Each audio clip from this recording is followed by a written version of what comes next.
बहुत बहुत स्वागत है आप सभी का हमारे इस YouTube प्लेटफॉर्म पे। मैं विवेक आप सभी का स्वागत करता हूं। जैसा कि आप सभी को दिख रहा होगा नीचे, इंडियाज ऑनलाइन गेमिंग रेगुलेशंस। तो चलिए, भारत में गेमिंग रेगुलेशंस का एक नया बिल आया हुआ है। आज की जो हमारी चर्चा होगी इसी पे होगी। तो आज हम लोग देखेंगे ऑनलाइन गेमिंग बिल रेगुलेशन जो भारत सरकार द्वारा हाल ही में लाया गया है।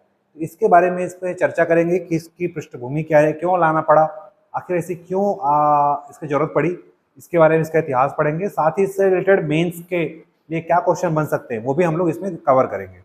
ठीक है, चलिए देखते हैं। भारत में ऑनलाइन गेमिंग बिल 2025 का विवरण हम लोग देखने वाले हैं कि क्या है बिल का नाम और स्थिति। बिल का नाम क्या है, पहले तो ये जानना पड़ेगा बिल का नाम क्या है। तो बिल का नाम है promotion and regulation of online gaming bill. Bill का नाम है। 20 अगस्त को ये लोकसभा में और 21 अगस्त को राज्यसभा में पारित हुआ और 22 अगस्त को राष्ट्रपति जी माननीय श्रीमती द्रौपदी मुर्मू की स्वीकृति के बाद ये बिल एक्ट बन गया। यानी कि अभी अब बिल नहीं होकर के ये क्या बन चुका है, अधिनियम। जबकि मैं बताया था लास्ट वीडियो में कि कभी भी कोई भी बिल जब लोकसभा, राज्यसभा और राष्ट्रपति के द्वारा जब साइन हो जाता है तब वो बिल ना होकर के क्या बनता है, अधिनियम बन जाता है। ठीक है, अब देखते हैं इसके बारे में उद्देश्य क्या है, उसकी पृष्ठभूमि के बारे में चर्चा करेंगे। सरकार ने बिल के माध्यम से ऑनलाइन गेमिंग बिल, क्योंकि नाम ही इसका ऑनलाइन गेमिंग बिल, तो ऑनलाइन गेमिंग बिल को संरचित और सुरक्षित रेगुलेट करने के लिए इस बिल को लाया गया है। हाल ही में क्या हुआ कि गेम के थ्रू बहुत सारे अपराध बढ़ रहे थे, युवाओं में लत बढ़ रही थी। ठीक है, नशाखोरी, जुआखोरी, आतंकवाद तक इसका गेम का सहारा लिया था। तो ऑनलाइन गेमिंग बिल के लिए ये लाया गया है।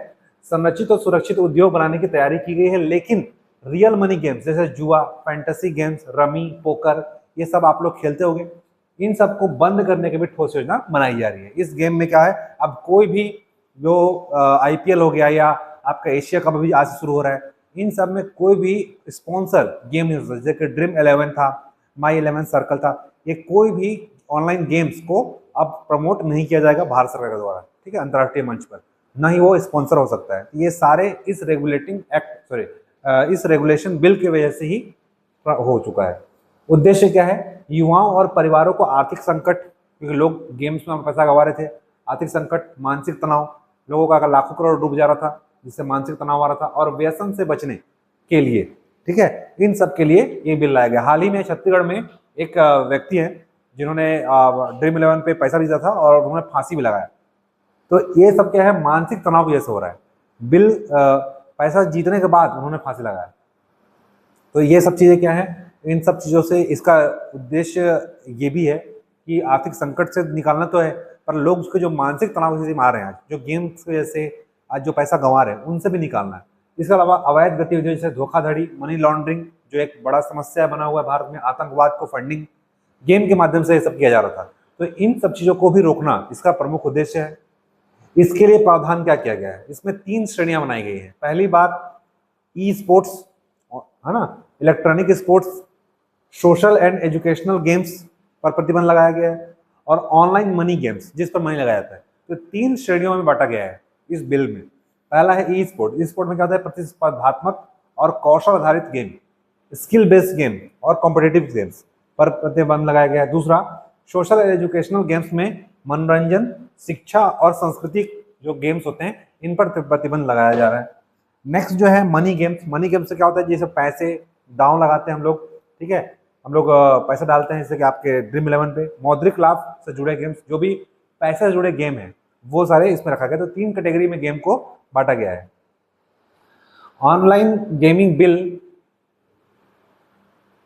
हाँ, ई स्पोर्ट्स और सोशल गेम्स को प्रमोट करना। ई स्पोर्ट्स और सोशल गेम्स को प्रमोट का क्या अर्थ है, ई स्पोर्ट्स को आधिकारिक खेल के रूप में मान्यता दे दी गई है। अभी हाल ही में भारत सरकार द्वारा क्या दी गई थी, ई स्पोर्ट्स को आधिकारिक खेल मंत्रालय द्वारा मान्यता दी गई है। खेल मंत्रालय द्वारा प्रशिक्षण अकेडमी और रिसर्च सेंटर, प्रोत्साहन योजनाएं, जन जागरूकता अभियान आदि की व्यवस्था की जाएगी। ई स्पोर्ट्स को ऑफिशियली सोशल गेम्स के रूप में क्या किया गया है, इसको प्रमोट किया जा रहा है। सोशल और शैक्षणिक खेलों का विकास इलेक्ट्रॉनिक्स एवं आईटी मंत्रालय MITI और सूचना प्रसारण मंत्रालय द्वारा किया जाएगा। तो इसका विकास किस द्वारा किया जाएगा, इलेक्ट्रॉनिक और आईटी मंत्रालय, साथ ही सूचना प्रसारण मंत्रालय द्वारा किया जाएगा। तो याद रखिएगा, हमारे लिए जानने के लिए क्या है प्रीलिम्स में, ई स्पोर्ट्स और सोशल गेम्स को प्रमोट करने के लिए इस बिल को लाया गया है। दूसरा है राष्ट्रीय नियामक प्राधिकरण, ऑनलाइन गेमिंग अथॉरिटी।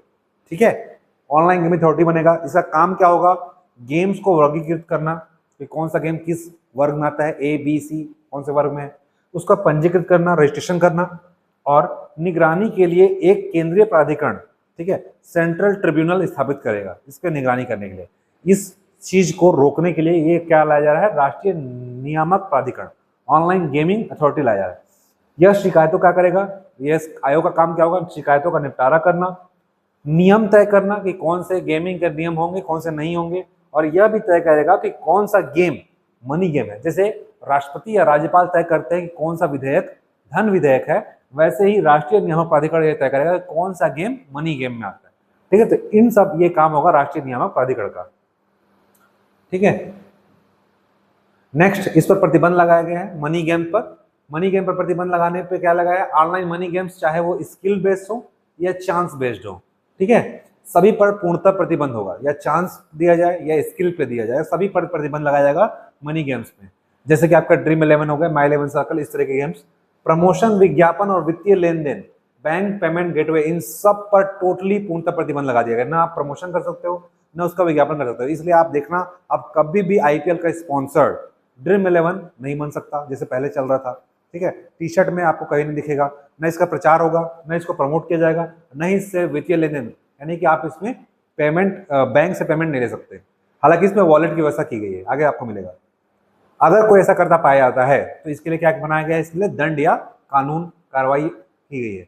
सजा एवं कानूनी कार्रवाई, अपराध की सजा, आगे देखते हैं इसमें क्या कार्रवाई की गई, बात की गई है। मनी गेम्स अगर कोई चलाता है या उसका चलाने का सहयोग करता है तो 3 साल तक का जेल और 1 करोड़ तक का जुर्माना के प्रावधान किया गया है। ये जो है सारे प्रावधान आपके पेपर 7 के पार्ट 1 के लिए, जहां पे इलेक्ट्रॉनिक्स वाले आपका जो एक है आईटी एक्ट, वहां पे एक क्वेश्चन बन सकता है। प्रचार विज्ञापन करें, प्रचार या विज्ञापन करें तो 2 साल तक का जेल और 50 लाख तक का जुर्माना इसमें लगाया जा सकता है। अगर कोई वित्तीय लेन देन की सुविधा देता है तो 3 साल तक का जेल और 1 करोड़ तक का इसमें जुर्माना लगाया जा सकता है। अगर ये जुर्माना मतलब ये सब अपराध लगातार करता है, पुनरावृत्ति करता है, तो 3 से 5 साल तक का जेल और 2 करोड़ का जुर्माना। पुनरावृत्ति मतलब बार बार ये अपराध करता है। अगर समस्त अपराध, ये सारे अपराध क्या होंगे, नॉन बेलेबल यानी कि अजमानतीय और कॉग्निजेबल यानी संज्ञेय होंगे, अजमानतीय और संज्ञेय होंगे। ठीक है, इस तरीके के अपराध संज्ञेय होंगे और अजमानतीय होंगे, जमानत नहीं मिलेगा। अभियुक्तियों के लिए कंपनियों और उनके अधिकारियों भी जिम्मेदार होगा।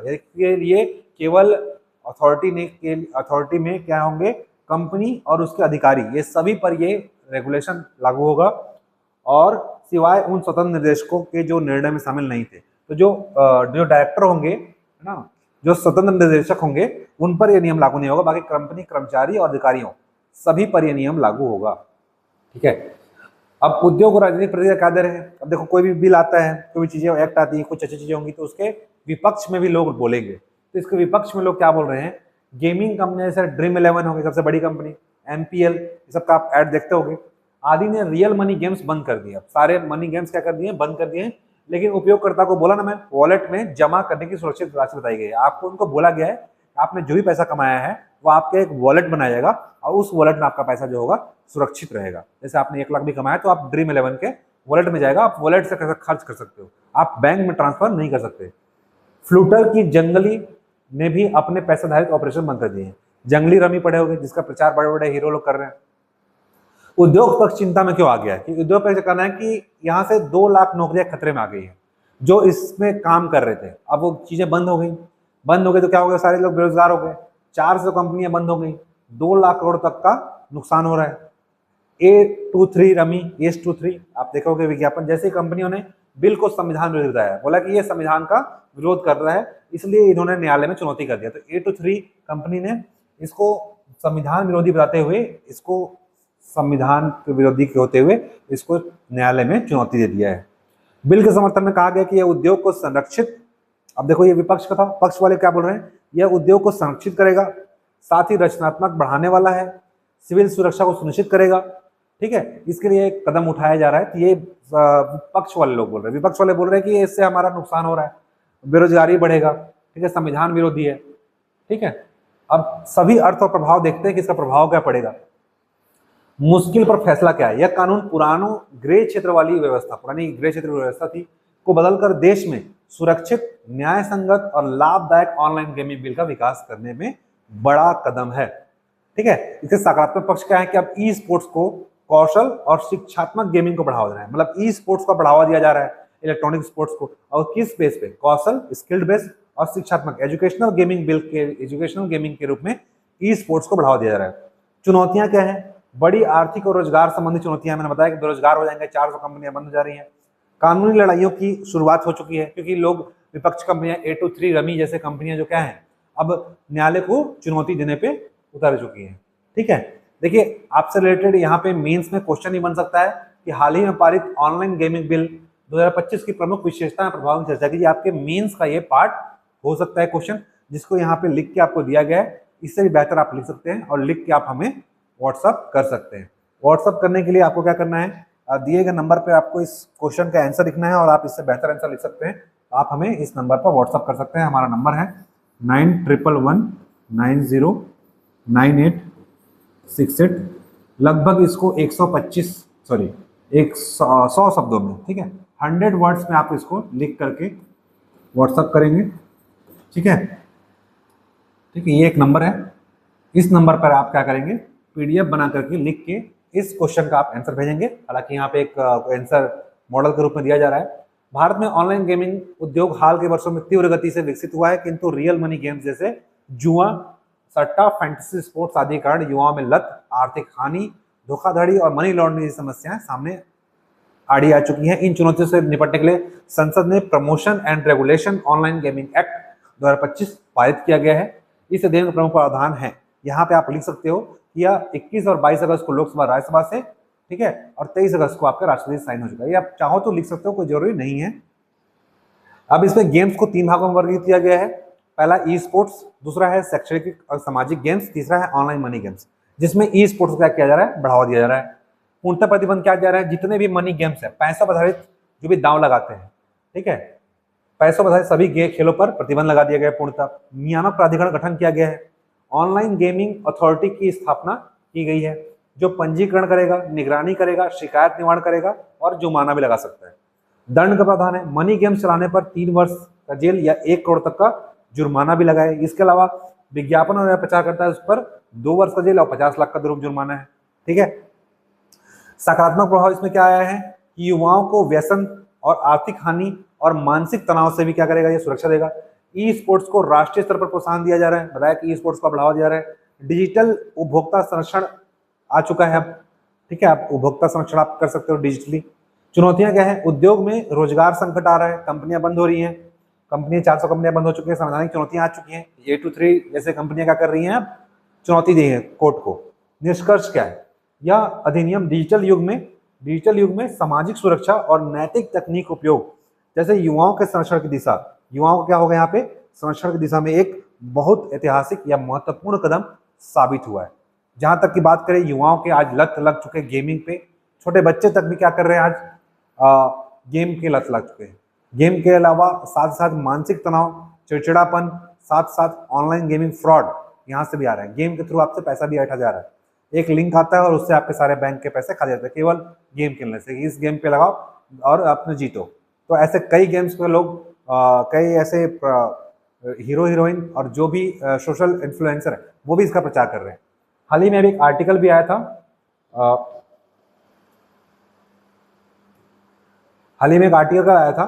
आपके पेपर में, और ये हमारे इंटरव्यू के लिए भी मुद्दा बन सकता है। 6 महत्वपूर्ण पहलुओं पर चर्चा करने के लिए एक विराग गुप्ता जी सुप्रीम कोर्ट के वकील थे, उन्होंने ये पेपर में अपना आर्टिकल लिखा है और इसको पढ़ते हैं, थोड़ा सा जानने का प्रयास करते हैं क्या चीजें बताई गई। ऑनलाइन गेमिंग का मर्ज के कानून से कैसे खत्म होगा, इस पर 6 महत्वपूर्ण पहलुओं पर चर्चा की। उन्होंने बताया कि ऑनलाइन गेमिंग के बारे में पहला लचर कानून के बारे में बात किया, दूसरा बोला युवाओं की बर्बादी हो रही है, तीसरा बोला सूचनाओं के अधिकार, राज्यों के अधिकार यहाँ पे शिथिल हो जा रहे हैं, कौशल या किस्मत, स्किल या किस्मत पे बात किया जा रहा है, दूसरा बोला है हवाला और आतंकवाद यानी कि मनी लॉन्ड्रिंग और आतंकवाद फैल रहा है इससे, और विदेशी कंपनियों पर यहाँ पे आँच आ रही है। तो देखते हैं कि लचर कानून क्या है। 10 सालों में सरकार ने कोई ठोस कदम नहीं उठाया था। हाल ही में 26 करोड़ यूजर डेटा के दम पर ड्रीम 11 वित्तीय और AI सेक्टर में प्रवेश की योजना बना रही है। तो 26 करोड़ यूजर डेटा किस पास है, ड्रीम 11 के पास। इस पर वो क्या कर रहा है, वो ज़्यादा से ज़्यादा यूजर को जोड़ने का काम कर रहा है और योजना बना रहा है कि एआई सेक्टर में प्रवेश करने का। ठीक है, भारत में 45 करोड़ से ज़्यादा यूजर गेमिंग की लत के शिकार हो चुके हैं। भारत की आधी से अधिक आबादी गेमिंग की लत की शिकार हो चुकी है। भारत की 140 करोड़ आबादी में से 45 करोड़ आबादी ऑलरेडी क्या हो चुके हैं, गेमिंग के लत के शिकार बन चुके हैं। जो 2 साल पहले जो सुरक्षा कानून, ठोस कानून संसद में राष्ट्रपति की मंजूरी दी गई थी, लेकिन उसको अभी तक लागू नहीं किया गया था और इसी लागू करने और डेटा का दुरुपयोग करने के लिए वित्तीय अपराध इससे बढ़ रहे थे। तो ये इसको 2 साल पहले मंजूरी मिल चुकी थी, लेकिन इसको लागू नहीं किया गया था। युवाओं की बर्बादी क्या हो रही है, कंपनियों हेर फेर करने वाले फीचर्स, लत वाले एल्गोरिदम क्या करते हैं, आपके चीजों पर नजर रखते हैं। जैसे आप एक जूता का ऐड देखो या आपने कोई एक खाने का ऐड देखा, ठीक है, या फिर खाने का आप सर्च करो, आपके बार बार आपके हर जगह पे वही चीजें दिखाई देंगी। जैसे लड़कियों ने आगे कोई पर्स देख लिया या कोई लिपस्टिक देख लिया या फिर कोई ड्रेस देख लिया, आपके हर जगह आप सोशल मीडिया, व्हाट्सएप, इंस्टाग्राम जहां भी खोलोगे आपको उसका ऐड दिखाई देगा बार बार।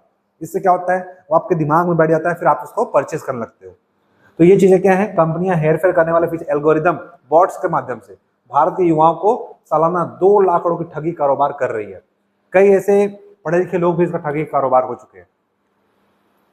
बार बार वो चीज आपको दिखाएंगे, फिर आप उसको परचेस करते हो और परचेस के नाम पर क्या होता है, आपसे ठगी का शिकार हो जाते हैं। 18 साल से कम उम्र के बच्चे गेमिंग कंपनियों के साथ अनुबंध नहीं कर सकते, तो ई स्पोर्ट्स और सोशल गेमिंग की आड़ में नाबालिग बच्चों की गेमिंग के साथ इसको फंसाया जा रहा है। ठीक है, जो छोटे बच्चे होते हैं उनको ई स्पोर्ट्स के साथ क्या जा रहा था, फंसाया जा रहा था।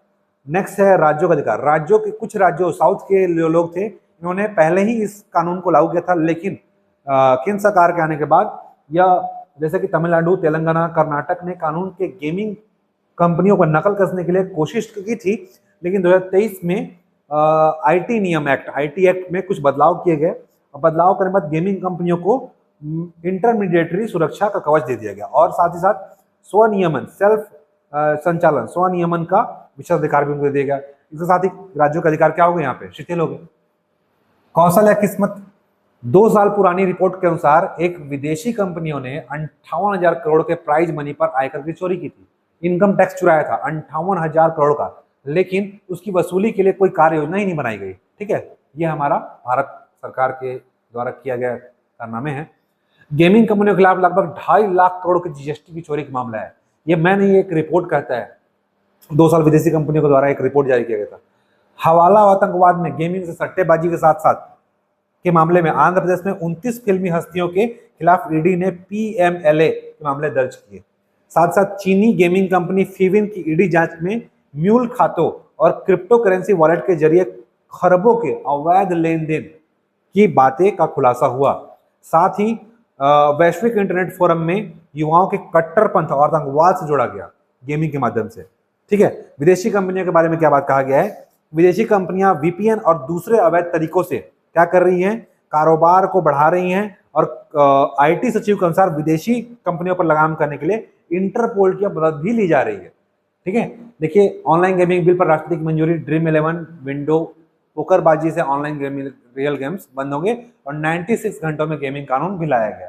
ठीक है, तो जो 10 साल से 19 अगस्त को कैबिनेट मंजूरी मिल चुकी थी, 20 अगस्त को पारित हुआ था और 22 को राष्ट्रपति ने साइन कर दिया था। तो ये 96 घंटों में ये गेमिंग कानून लागू हुआ। इन सबको देखते हुए जो आप देख रहे हो 2.5 लाख अरब करोड़ का जीएसटी चोरी किया। माई 11 सर्कल, ड्रीम 11 विंडो, जूपी, पोकरबाजी ने शुक्रवार से अपने ऑनलाइन सभी रियल गेम्स क्या कर दिए हैं, बंद कर दिए हैं पूर्णतः। फैंटेसी गेम माई 11 सर्कल चलाने वाली कंपनी जो प्ले गेम्स 24/7 ने कहा कि वह भी मनी गेम्स वाले सारे गेम क्या करेंगी, निलंबित कर देंगी। और फैंटेसी स्पोर्ट्स ड्रीम 11 ने भी गेम्स पर रोक लगा दी है। हालांकि इस पे आपके पैसे जो हैं वो वॉलेट में आप जमा हो गए, एक वॉलेट जारी किया जाएगा। आप बैंक में ट्रांजेक्शन नहीं कर सकते, पर आपके वॉलेट में रहेगा और वॉलेट से आप चीजें खर्च कर सकते हो, जैसे पेटीएम वॉलेट होता है। ठीक है, इस तरीके से ये एक गेम बिल यहाँ पे लाया गया है। और यहाँ पे हम लोग थोड़ा बात करते हैं हमारे कोर्स के बारे में।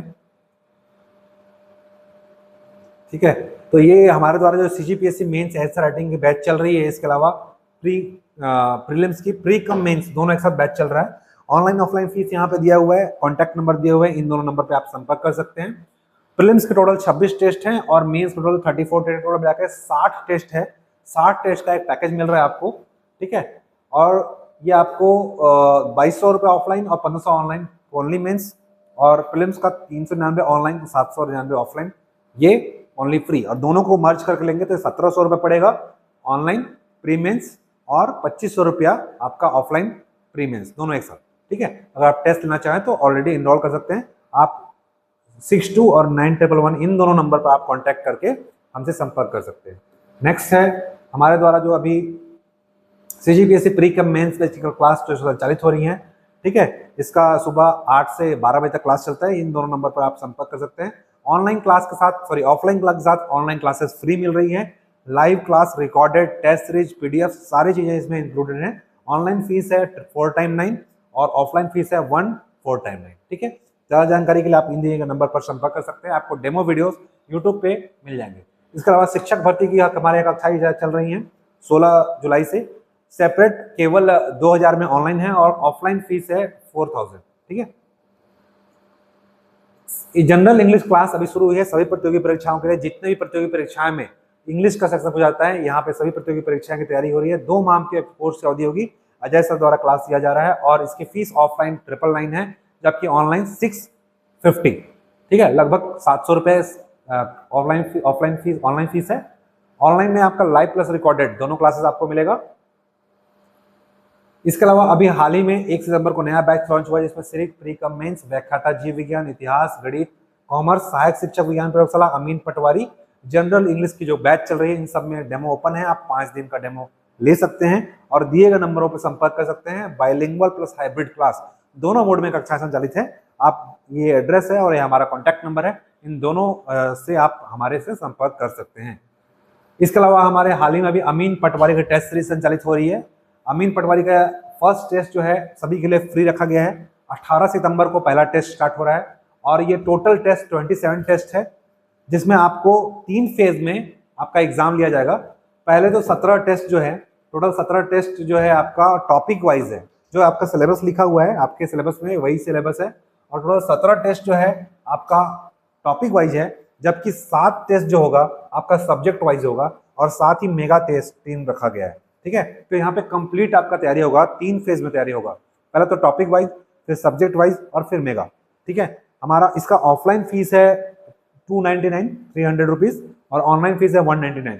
ये एप्लीकेशन हमारा है घोटुल कोचिंग क्लासेस। इन सभी चीजों के लिए ऑनलाइन कोर्सेज ज्वाइन करने के लिए आप प्ले स्टोर से ghotul coaching classes app download करेंगे और डाउनलोड करने के बाद वहाँ पे सारे स्टोर पे सेक्शन में जाकर के आपको सारे कोर्सेज वहाँ पे दिख जाएंगी। ज़्यादा जानकारी के लिए आप दिए गए नंबरों पर कॉन्टैक्ट कर सकते हैं। ठीक है, हमारा पता है केनरा बैंक के पास दयालबंद में, सिंडिकेट ब्रांच जो है केनरा बैंक में, दयालबंद, बिलासपुर, छत्तीसगढ़।